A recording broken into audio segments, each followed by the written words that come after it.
Pemerintah Provinsi Bali mulai mempersiapkan pembangunan pengolahan sampah menjadi energi listrik atau PSL dan Pasaraya.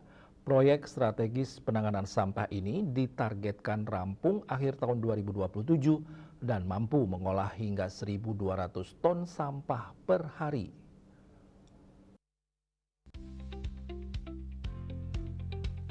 Gubernur Bali Wayan Koster bersama Kepala Staf Tentara Nasional Indonesia Angkatan Darat Maruli Simanjuntak meninjau langsung kick-off pematangan lahan lokasi pembangunan Pisel di kawasan Pesanggaran Denpasar Selatan Jumat 22 Mei 2026. Peninjauan dilakukan di lahan milik PT Pelindo seluas 6 hektar yang telah ditetapkan sebagai lokasi pembangunan fasilitas pengolahan sampah modern tersebut.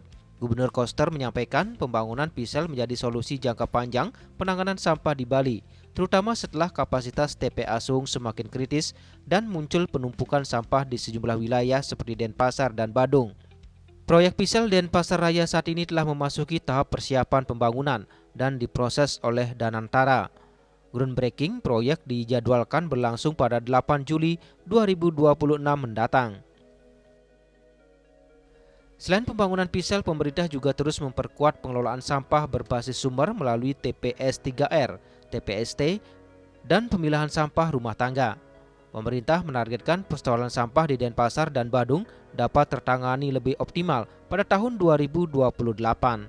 Sementara itu, Kepala Staf Tentara Nasional Indonesia Angkatan Darat Maruli Simanjuntak menegaskan TNI AD siap mendukung penanganan sampah melalui teknologi pirolilis yang dinilai ramah lingkungan dan tanpa emisi terbuka. Pemerintah pusat juga telah menetapkan perusahaan asal Tiongkok Zhejiang Weiming sebagai pemenang tender proyek Pisel Bali. Pembangunan fasilitas ini ditargetkan selesai dalam 18 bulan setelah lahan siap bangun dan nantinya menjadi sentral pengolahan sampah menjadi energi listrik di Bali. Winate, Bali TV.